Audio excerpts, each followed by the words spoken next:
नमस्कार, आदाब। मेरा नाम अफीक कुरैशी हिंदुस्तानी है। पश्चिम बंगाल में जो कुछ हो रहा है, ममता के ऊपर जो सवाल उठ रहे हैं, और वो भी इसलिए क्योंकि संदेश खाली में शाहजहां शेख की करतूतों को देखकर पूरा हिंदुस्तान आज शर्मिंदा है। यहां तक कि देश के प्रधानमंत्री नरेंद्र मोदी ने भी सवाल खड़े किए कि इंडिया गठबंधन के लोग छोटे छोटे मुद्दे पर तो बातचीत करते हैं, लेकिन देश के अंदर इतना बड़ा मुद्दा नजर आ रहा है जहां पर महिलाओं के साथ में बर्बरता, बदसलूकी और उनका शोषण हुआ, वहां पर इंडिया गठबंधन के लोग बोलने को तैयार नहीं हैं। शाहजहां शेख को अब सलाखों के पीछे भेज दिया गया है और अब उन पर कार्रवाई भी की जा रही है। ममता पर भी जमकर निशाना साधा जा रहा है, सवाल खड़े हो रहे हैं। मेरे साथ में दो मेहमान हैं। शुभांकर भट्टाचार्य जी हैं, टीएमसी नेता। मेरे साथ में बीनू मेनन साहब हैं, बीजेपी नेता। इनसे चर्चा करूं इससे पहले आप एक इस रिपोर्ट को देख लीजिए, जिस रिपोर्ट में शाहजहां के बारे में पूरी चीजें आपको खुल के सामने आ जाएंगी।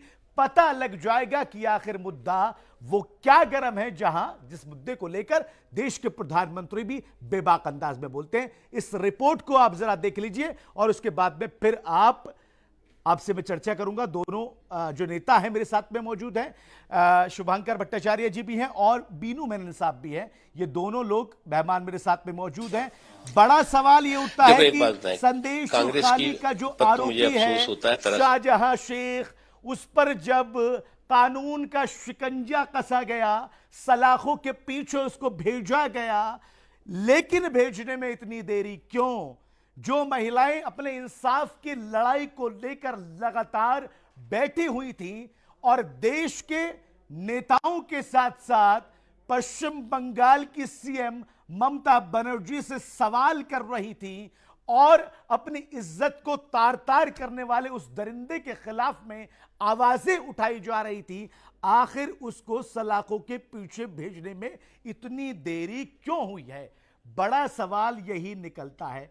चर्चा की शुरुआत भी करूंगा, रिपोर्ट भी दिखाऊंगा, लेकिन दो तीन चीज पहले मैं आपको ये क्लियर कर देता हूं कि एक रिपोर्ट में ये बताया गया है कि संदेश खाली के आरोपी शाहजहां शेख को 55 दिन के बाद में गिरफ्तार कर लिया गया। उसकी आय एक रिपोर्ट के मुताबिक 20 लाख रुपए महीने बताई जा रही है। उसके पास में 17 लग्जरी कारें बताई जा रही हैं। उसके पास में कुछ ऐसी संपत्ति बताई जा रही है जिसकी जानकारी लोगों को नहीं है, और कुछ ऐसे भी काम उसके हैं जो लोगों की नजरों में अभी तक नहीं आए हैं। और शाहजहां शेख के ऊपर जब कानून ने शिकंजा कसा, तब जाकर देश के बाकी नेता भी बोलने लगे। इस रिपोर्ट को देख लेते हैं, फिर चर्चा पाएंगे।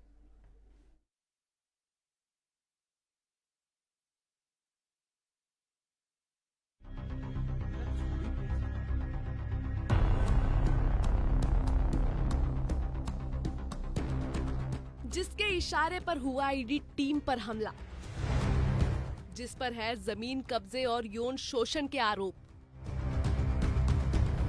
काले कारनामों और कुछ संपत्ति से बढ़ाया रसूख, सत्ता के संरक्षण से सिर चढ़कर बोली दबंगई, जिसके गिरफ्तारी पर ममता थी मौन। जानिए कैसे एक भगोड़ा बना डॉन।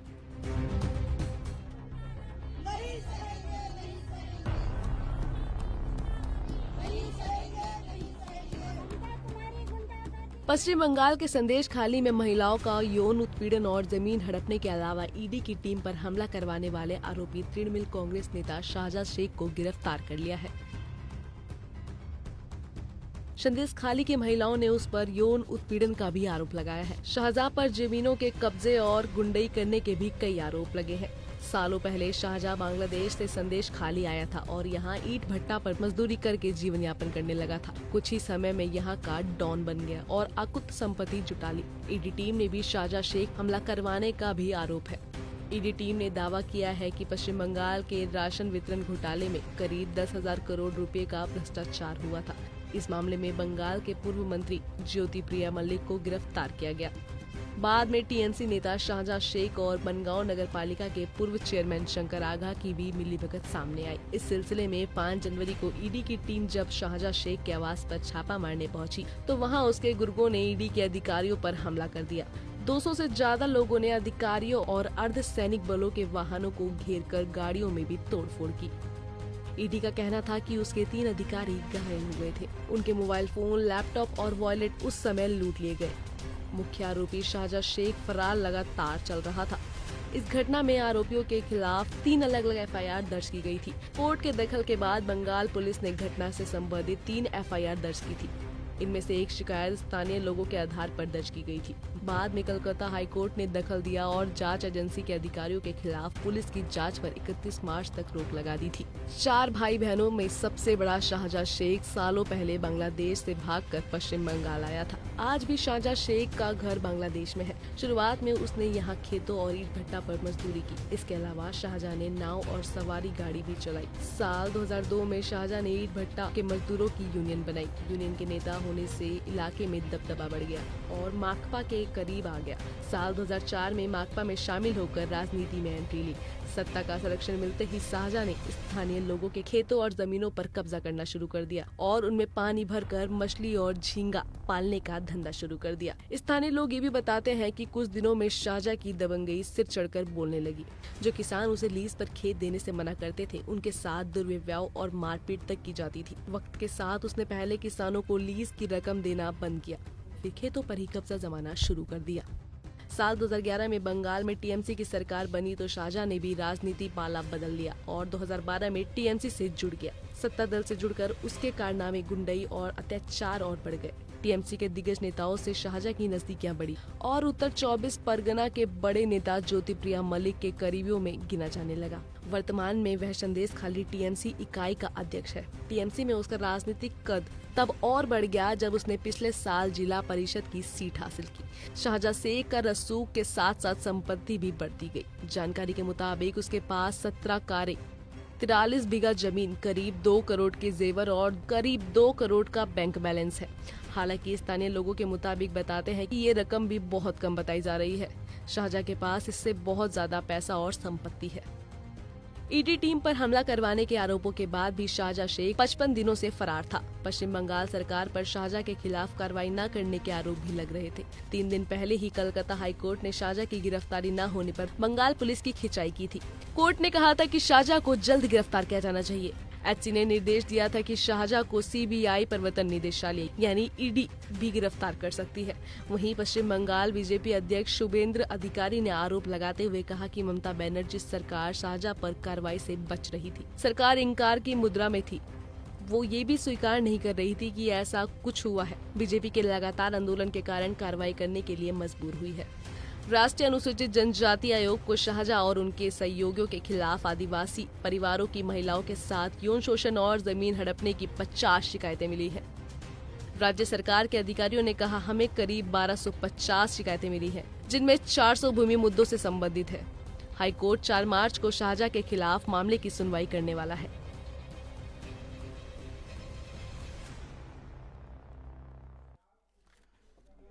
तो ईंट गारे का, ईंट भट्टे का काम करने वाला मछुआरा, अगर उसको कहें तो गलत नहीं होगा। माफिया कैसे बन गया, इसकी पूरी कहानी आज हम आपको बताएंगे, चर्चा करेंगे और जानने की कोशिश करेंगे आखिर क्या माजरा है। दोनों मेहमान मेरे साथ में हैं, शुभांकर भट्टाचार्य टीएमसी नेता और बीनू मेनन बीजेपी नेता। दोनों का बहुत बहुत स्वागत है आपका। और सबसे पहला सवाल शुभांकर भट्टाचार्य जी आपसे पूछना चाहूंगा, आपकी पार्टी का वो नेता, आपकी पार्टी का वो चेहरा जिसको ममता बनर्जी का संरक्षण प्राप्त और जिसके पास में ये बोला गया कि भैया ये बड़े रसूख वाला नेता है, आज जब इस पे शिकंजा कानून का कसा है, तो इसके बारे में आपकी पार्टी की क्या राय है?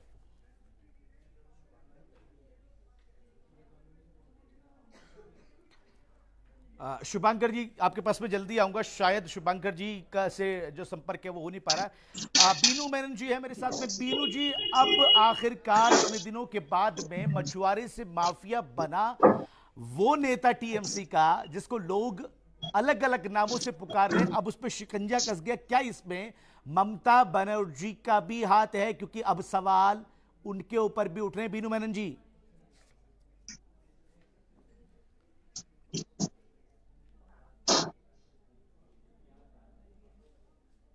बीनू मेनन जी आवाज आ रही है आपको मेरी? बीनू मेनन जी आवाज आ रही है आपको? ठीक है, शुभंकर जी भी आ गए। शुभंकर जी आपको आवाज मिल रही है? हाँ नहीं। ठीक है शुभंकर जी, पहले सवाल आपसे कर लेता हूं मैं।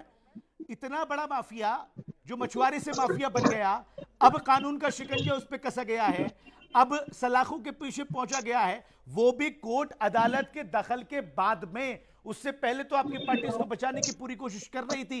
अब क्या स्टैंड है आपका? अब आप कानून के साथ में जाएंगे या अभी भी अपने स्टैंड पे खड़े रहेंगे? पहली बात तो ऐसा कोई स्टैंड कभी था नहीं। ये बिल्कुल गलत बात है जब आप कह रहे कि भाई शेख शाहजहां के साथ कोई स्टैंड जी नहीं। आपको मैं दरख्वास्त करूंगा कि आप अपने चैनल पे दीदी का भी भाषण वो सुना है, जहाँ पे उन्होंने कहा था कि भाई शेख शाहजहां के साथ जो उनके साथ जो होना चाहिए, जो उनको जो सजा मिलनी चाहिए वो बिल्कुल मिलेगी। और उन्होंने अपने जो सॉलिडारिटी जो है वो वहां के औरतों के साथ खड़ा किया था, बस इसको कम दिखाया गया क्योंकि ये उतने हिसाब से प्रायोजित नहीं था।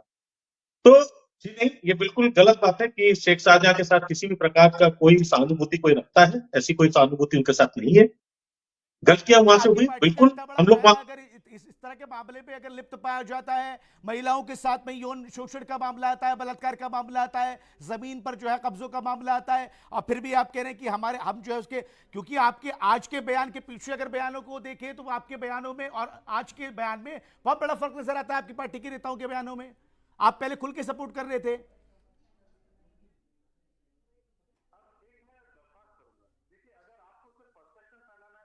तो फिर मुझसे सवाल पूछने की दरकार नहीं, मैं इस पर जवाब ना दूं तो ज्यादा अच्छा है। आप अपना परसेप्शन और न्यूज पढ़िए, बात खत्म हो जाएगी। आपको पूरी लेकिन अगर मुझसे जवाब चाहते हैं, सुनिए शुभंकर जी, सुनिए, अगर आप मुझसे, आपको मैं देखिए जवाब वही का बात है, टाइम दे रहा आप हूं मुझसे शुभंकर जी। मेरा एक सेंटेंस तो आप खत्म शुभंकर नहीं जी, मैं करने दे आपको रहे। जवाब का टाइम आप दे रहा मुझसे हूं। एक वाक्य पूरा करने नहीं दे रहे, लेकिन आप आशा करते हैं शुभंकर जी, आपके प्रश्न देखिए 100 आए, लेकिन सवाल उत्तर उंगली एक मत हो। उठाइए शुभंकर जी। हमारा देखो, आपको अगर मंच पर बुलाया गया, आपको मंच दिया गया आपकी बात रखने के लिए, आपको पूरा टाइम दे रहा हूं, आप अपनी बात रखिए ना, रखिए अपनी बात। अब आप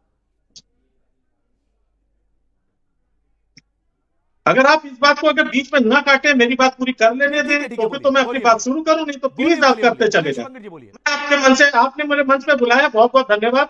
हम उठ जा सकते, कोई दिक्कत जी नहीं। जी बोलिए बोलिए आप जैसा कहें मैं उस तरीके से बोलिए करूँ। बोलिए। बाकी ये शो आपका है, आप जिस तरीके से चलाना चाहे चला सकते। नहीं नहीं नहीं, हम तो सच्चाई चला रहे हैं ना, आप बोलिए ना, आपको वक्त दिया है ना, आप बोलिए। हाँ, तो मैं थोड़ी सी आपकी इन सच्चाई और ये सारी चीजों का अब मैं थोड़ा सा जरा प्रतिस्पर्धा पर भी ले आता हूँ, क्योंकि जब बात ये आती है कि बड़ी सच्चाई के साथ बोली जाती है। हाँ 55 दिन देर सही, हाँ 55 दिन देर सही, मैं आपकी बात मान गया, लेकिन आज आरोपित पीछे है। क्या यही बात आप आशीष टेनी जी के लिए कर सकते हैं? हाँ अजय टेनी आज भी एमओएस गृह वो बने हुए, गृह मंत्री बने हुए, राज्य गृह मंत्री के बेटे, वो 180 दिन के बाद उनके ऊपर एफआईआर लॉन्च होता है। आज वो खुलेआम बाहर घूम रहे हैं, लेकिन कोई प्रश्न नहीं पूछा जाएगा। ब्रिजभूषण शरण, उन्होंने जो यहाँ एथलीट के साथ जो किया, उसके ऊपर अब कोई बात नहीं होती। प्रधानमंत्री जी वहां नहीं जाते, उसके बाद में कोई चर्चा नहीं, कोई प्रश्न नहीं, उसके ऊपर आज तक साल भर के ऊपर हो चुका है, लेकिन आज तक किसी भी प्रकार का, कह दीजिए वो एथलीट सब झूठे थे जिन्होंने इतना लंबा आंदोलन चलाया। क्या किया उनके साथ, क्या हुआ उनका ब्रिजभूषण शरण के साथ? यहाँ आरोपित अंदर गया, 55 दिन क्यों लगे, बहुत बड़ा प्रश्न है। फिर ये क्यों नहीं पूछा जा रहा कि साल भर से ब्रिजभूषण सिंह बाहर क्या कर रहे हैं? क्यों नहीं पूछा जाता अजय टिर्री बाहर? देखो, अब मैं बीच में बोलूंगा, फिर आप कहोगे बात रखने नहीं दे रहे। आप 55 दिन को लेके आ रहे हो, आपको ये नहीं पता, आप उन सवालों का जवाब ही नहीं दे रहे जो मैं आपसे पूछ रहा हूं। फिर आप हम पे एलिगेशन लगाएंगे, फिर इल्जाम लगाएंगे, क्योंकि मैं आपके सवालों के मैं सवाल पूछने के लिए हूं यहाँ पर शुभंकर जी। आपको बुरा क्यों लग रहा है? आप बीजेपी के स्पोक्स पर्सन है, क्यों बुरा लग रहा है? मैंने अपना जवाब दिया, आपने मुझसे जवाब मांगा, मैंने आपको जवाब दिया। चलिए मैं फिर आपको इस बात से बुरा क्यों लग रहा है? ये बात आप बीजेपी के प्रवक्ता को कहने दीजिए ना, आपको क्यों बुरा लग रहा है? हमने 55 दिन का जिक्र इसलिए किया क्योंकि 55 दिन के बाद हरकत हुई है। आपके नेता तो साल भर का भी तो जिक्र करिए ना, कि साल भर के बाद भी 2 आरोपित और भी बाहर है जिसके ऊपर ध्यान नहीं जा रहा, उसका भी तो जिक्र करिए ना। ठीक है, ये तो आरोपित अंदर तो है, कम से कम उनकी बात करिए ना कि जो बाहर है। जवाब ले रहा हूं ना, आप सुन लीजिए ना। बीनू मेनन जी, आप इसका जवाब दीजिए। बीनू मेनन जी,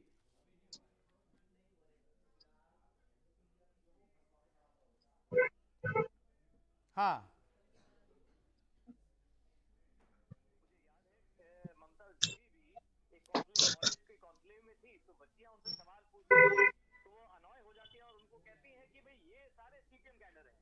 अरे आप जवाब दीजिए, आप जरा ब्रिजभूषण शरण की जवाब आप दीजिए ना। इसमें आगे शुभांकर जी आप अभी तो जवाब तो सुन दीजिए, लीजिए ना शुभांकर जी क्योंकि please, यहाँ पे please, अब आपसे कोई सवाल शुभांकर पूछेगा जी नहीं, जवाब आप लेने चिंता न दीजिए। करिए, साहस नहीं है यहाँ पे नहीं, आपसे नहीं, कोई नहीं, सवाल पूछ ले। शुभांकर जी गलत बात है, जवाब लेने दीजिए ना, आप पहले सुन लीजिए ना उनको भी।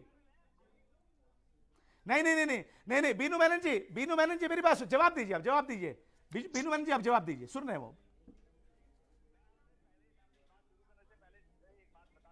जी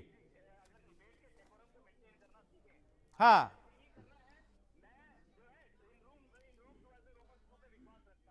हम्म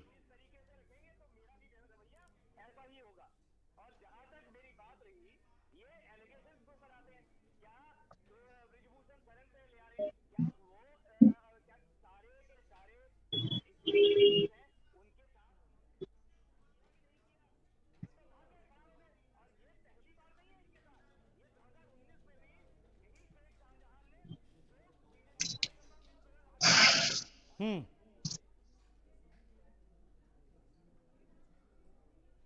हम्म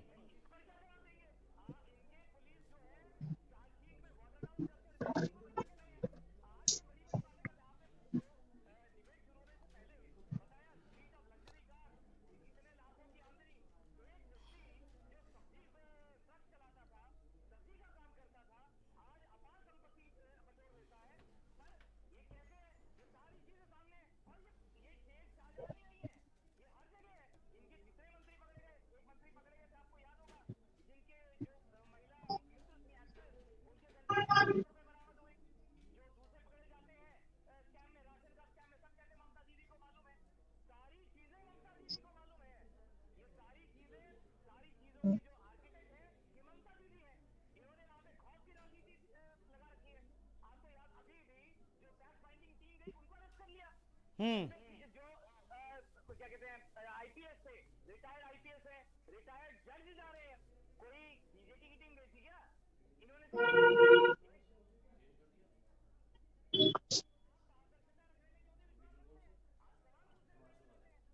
चलिए बीनू जी जवाब ले लेते ना, है शुभांकर जी।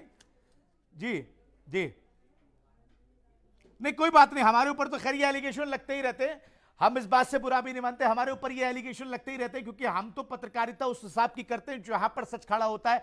अब आपके सामने बीनू मेनन जी ने जो कुछ कहा शुभांकर जी, अब आप उसका जवाब दे दीजिए। ईडी की टीम पर हमला हुआ, पत्रकार के ऊपर हमला हुआ, बाकी चीजें हुई, आपराधिक अपराध जो है वहां पर बढ़ गया है, इसका जवाब आप दे दीजिए आप। मैं क्यों नहीं, मैं जवाब दूं? हाँ दीजिए ना, दीजिए। पहली बात तो ये, मैं बीनू मन्नन जी के सवालों का जवाब क्यों दूं? उन्होंने तो मेरे सवाल का कोई जवाब नहीं दिया। उन्होंने आशीष आशीष टेनी का नाम एक बार लिया तक नहीं मुंह से, एक बार मुंह से नहीं लिया कि वो अभी तक आरोपित बाहर क्यों है। यहाँ पे आपका आरोपित अंदर तो है। दूसरी बात, ब्रिजभूषण शरण एजेंसी आपकी, उन्होंने आज तक क्या निकाला? या तो आप अभी इस मंच पर से कह दें कि ब्रिजभूषण शरण बिल्कुल निर्दोष है, बताइए बिल्कुल निर्दोष है।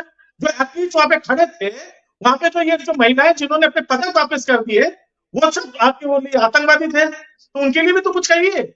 आपने उनके लिए कोई तो सवाल से बात नहीं किया। और मैं बता दूं, आशीष टेनी ने साइकिल नहीं चला दिया था। आशीष टेनी ने वहां गांव वालों के ऊपर साइकिल नहीं चलाया था, उनके पास भी महंगी गाड़ियां थी, उन्होंने वहां पे जो है फॉर्च्यूनर और ये गाड़ियां लेके गए थे, तो वो कोई साइकिल लेके नहीं चला दिया था उसके ऊपर भी तो कोई तो जवाब दीजिए। सुनिए शुभांकर जी, हमने आपकी पार्टी के नेता को, बाहुबली नेता को, भोकाल जिसका यहाँ पर दिख रहा है, लोग कह रहे उसको हमने सिर्फ आरोपी बताया है, हमने उसके ऊपर आरोप सिद्ध नहीं किए, वो कोर्ट का काम है, अदालत का काम है। हमने आरोपी वैसे ही बताया जैसे हम बाकी लोगों के ऊपर जैसे एलिगेशन लगते हैं हम ऐसे ही बताते हैं, हमने उसके ऊपर आरोप सिद्ध नहीं किए हैं। तो जिसकी आप बात कर रहे हैं, जब उस पर आरोप सिद्ध हो जाएंगे तो हम उसको फिर ऐसे ही कहेंगे, तो हमने आरोपी बताया। शाबाश। तो फिर आज का फिर ये डिबेट आया कहां से? अगर आरोप सिद्ध ही नहीं हुआ, आरोप सिद्ध हो जाने दी तो उसके बाद डिबेट करिए ना। शुभांकर जी डिबेट करिए, मजाक वाली बात कर रहे हैं क्या? बात यहीं पे है। देखिए तकलीफ किस बात की मैं बताता हूँ, तकलीफ किस बात की मैं बताता हूँ। तकलीफ किस बात की है? स्पॉन्सर्ड है और इकॉनमी स्पॉन्सर्ड है, जहां से बड़ा पैसा आता है वहां मुंह चुप बंद में रखा जाता है। अगर आपको वाकई निष्पक्ष बात करनी है तो निष्पक्षता के साथ बात करिए। तो सुन ही नहीं मैं कहा कह रहा हूं, निष्पक्षता के साथ बात करिए। नहीं आप उतने ही निष्पक्षता के साथ आप सवाल पूछिए ना। शुभांकर जी मेरी बात सुनिए, मैंने सिर्फ आपको इतना बोला कि हम यहाँ पर उन आरोपों के बारे में बातचीत करने आए हैं जो आरोप आपकी पार्टी के नेता पे लगे हुए हैं। हमने उनको आरोपी नहीं, हमने उनको गुनहगार नहीं बताया, वो कोर्ट का काम है। मामला अच्छा, कोर्ट ने हस्तक्षेप क्यों किया, कोर्ट बीच में क्यों आया? ठीक है, ठीक है, ठीक है, ठीक है, मान लिया आपकी बात, मान लिया, मान लिया आपकी बात कि आज के दिन में आपने अभी तक आप उनको आरोपित नहीं कह रहे हैं, उनको अंदर किया, जो बातें हैं आपने अब तक। मैं सिर्फ इतनी तो बात पूछ रहा हूं, जो आरोपित है 55 दिन बाद सही पीछे कटघरे में है, वो सलाखों के पीछे। इन दोनों केसेस में क्या आपका आरोपित सलाखों के पीछे है? चलिए एक बात। दूसरी बात, ये बार बार कहते हैं कि हमारे सारे नेता कराते। मैं बता दूं, एक और नेता है जिनके बारे में भूल रहे हैं, उनका नाम है शुभेंदु अधिकारी। सबसे पहले बीजेपी ने उनका घोटाला सामने लाए, उसका नाम था नारदा स्कैम। प्लीज सर्च करिए, मिल जाएगा। किसने कहा सबसे बड़ा चोर है, सबसे बड़ा देश का जो है घोटालेबाज कहा जाता था? किसने कहा? आज के दिन में नारदा स्कैम की बात आप मुंह से सुनेंगे तक नहीं, कोई इस बात को उठाता नहीं। खींचिए ना, उसमें भी टीएमसी का नाम आया था ना। मैं तो चाहता हूं आप करिए, अगर हम गलत हैं तो ठीक है, वो जनता तय करेगी, सामने इलेक्शन है। नहीं मिलेगा कोई सीट, आप आइए, लड़के आइए। लेकिन आप जब इन्हीं कॉन्टेक्स्ट को इस्तेमाल करते हैं, देखिए एक बात है, मैं एक बात बता दूं, मैं देखना चाहूंगा कि जब बीनू मेनन जी जब बोले उस समय आप इतनी बार बीच बीच में आप खंडन करें बात को। आपने मेरी बात को कई बार खंडित। चलिए आप पूरी कर लीजिए, आपको पूरा टाइम दे रहा हूं मैं, कर लीजिए आप पूरी कर लीजिए बात। तो बात यह है कि मैंने कहा कि अभी शुभेंदु अधिकारी का नाम क्यों नहीं आता? नाम लेते हैं लोग, नहीं लेते। और नाम लूं, अर्जुन सिंह। अब अर्जुन सिंह का नाम नहीं, हालांकि अर्जुन सिंह अभी अभी हमारी पार्टी में वापस आ गए, मैं फिर से कह रहा हूं। लेकिन अभी किस मुंह से ये उस बात को फिर से दोहराएंगे? किस मुंह से फिर से आप वहां पे उनके ऊपर जो है जांच फिर से चालू करेंगे? क्योंकि ये तो आपके पार्टी से, आपके बीजेपी से धुल के फिर से आए। यही चीजें आपने दूसरे प्रदेशों में देखा। टारगेट सिर्फ इतना है कि संदेश खाली तो सिर्फ वजह है, इनको तो एक्चुअली सरकार गिरानी है वेस्ट बंगाल की। बात ये नहीं है कि आप इनके पीछे, आप शेख शाहजहां के पीछे कितना लगे। शेख शाहजहां गलत है, उसको सजा बिल्कुल मिलनी चाहिए, कड़ी से कड़ी सजा मिलनी चाहिए, मिसाल पैदा कर देना चाहिए ताकि आइंदा ऐसा नहीं। मैं बता रहा हूं, लेकिन यही बात आप ब्रिजभूषण शरण के लिए भी तो कहिए, यही बात आप आशीष टैनी के लिए भी बोलिए। मेनन साहब पे चला जाऊं मैं, अगर आपकी बात इजाजत, क्योंकि इजाजत लेनी पड़ रही है आज तो आपकी, मैं चला जाऊं अब मेनन साहब पे? बिल्कुल मालिक। हाँ मेनन साहब, आखिरी चैनल आपका, कम शब्दों में मेनन साहब, कम शब्दों में और जल्दी से जल्दी अपनी बात पूरी करें मेनन साहब।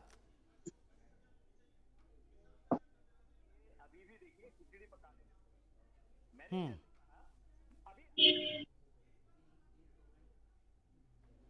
हम्म हम्म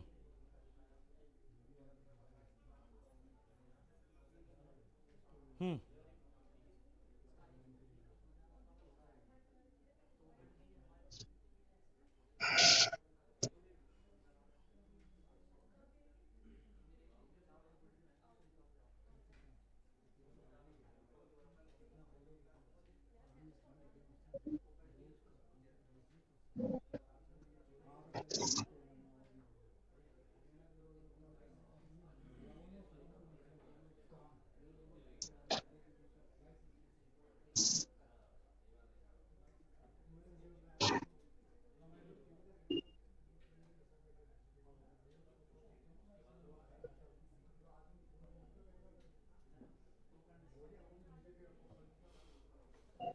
लेकिन मेनन जी एक बात आपको माननी पड़ेगी मेनन जी, ठीक है मेनन जी एक बात आपको माननी पड़ेगी।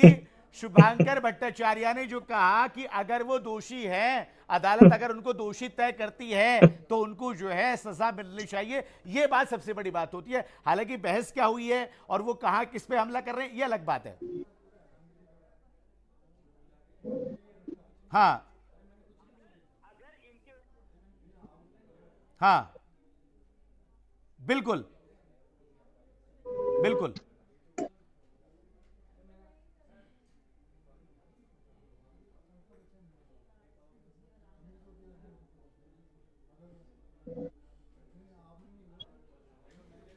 हम्म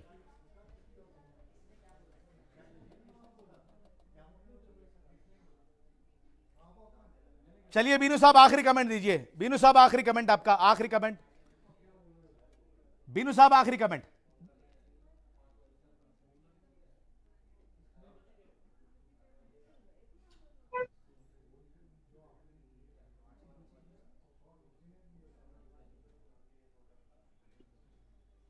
बीनू साहब आखिरी कमेंट, आखिरी कमेंट।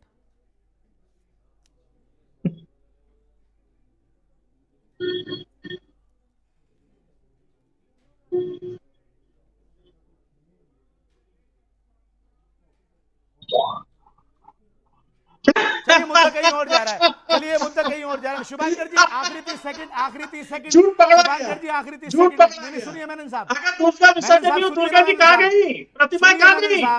मेनन साहब दुर्गा प्रतिमा कहाँ गई? ठीक है, ठीक है मेनन साहब। शुभांकर जी बिल्कुल आखिरी 30 गलत। सेकंड आपके पास में। एकदम झूठ। प्लीज दर्शकों से मेरी दरख्वास्त है, अरे प्लीज मेनन साहब सुन जरा लीजिए ना, गूगल पर आखिरी 30 विश्वास सेकंड करें, सुन लीजिए इनसे ना। ज्यादा गूगल पे लेकिन विश्वास 30 करें, सेकंड थोड़ा बचे सर्च हुए हैं, करें। सुन लीजिए ना। शुभांकर जी आखिरी 30 सेकंड, जल्दी बात पूरी करें शुभांकर जी। हाँ, अरे मेनन साहब सुन लीजिए ना, मेनन साहब सुन लीजिए ना। ठीक है, ठीक है मेनन साहब, मेनन साहब सुन लीजिए ना, मेनन साहब सुन लीजिए। शुभांकर जी आखिरी 30 सेकंड में बात पूरी कर दीजिए प्लीज। चलिए ठीक। देखिए, पहले तो 3 बातें इनकी छूट पकड़ी गई। नंबर 1, दुर्गा विसर्जन वो भी कहां, वेस्ट बंगाल में रोक दिया गया।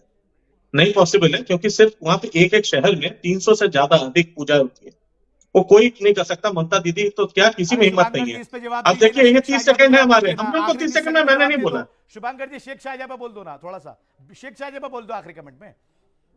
शेख शाहजहां अंदर है, मुझे कुछ नहीं बोलना, वो कोर्ट बोलेगा। अच्छा शेख शाहजहां अंदर है, उसके ऊपर कोर्ट बोलेगा। ठीक जो है, आरोपित बाहर है, उसके ऊपर बात करें। फेयर इलेक्शन की बात हो रही थी ना, अपने डीएम से कह दीजिएगा जब कभी ऐसे करप्शन करे, कम से कम कैमरा बंद कर ठीक है, ले। ठीक है, ठीक है, जिस कैमरे ठीक है। को कम से कम बंद कर ले। ठीक है, ठीक है। स्पॉन्सर्ड किया शुभांकर हुआ एजेंसी भट्टाचार्य समझ टीएमसी में नेता, बीनू मेनन बीजेपी नेता, दोनों मेरे साथ में थे चर्चा पे। हालांकि शेख शाहजहां का मुद्दा कहां जाकर रुकेगा ये तो कोर्ट तय करेगा, और कब उन पे आरोप साबित होते हैं नहीं होते ये पूरा कोर्ट का मामला है। बहरहाल दोनों का बहुत बहुत शुक्रिया चर्चा में जुड़ने के लिए। लेकिन फिलहाल बड़ी अपडेट ये कि मछुआरे से बना गैंगस्टर, मछुआरे से बना माफिया, जिसको लोग कह रहे हैं वो अब कानून के शिकंजे में है, सलाखों के पीछे है, और उसके ऊपर अब तेज तर्रार तरीके से हंटर चलाया जा रहा है। देखना होगा कोर्ट इस मामले को किस तरह से देखता है। शाहजहां का क्या होगा, ममता का क्या होगा, ममता सरकार का क्या होगा। लोकसभा चुनाव से पहले इतने बड़े एलिगेशन, इतने बड़े आरोप लगना ममता सरकार को क्या नुकसान देगा या बीजेपी को फायदा देगा। फिलहाल मेरे साथ इस चर्चा में इतना ही।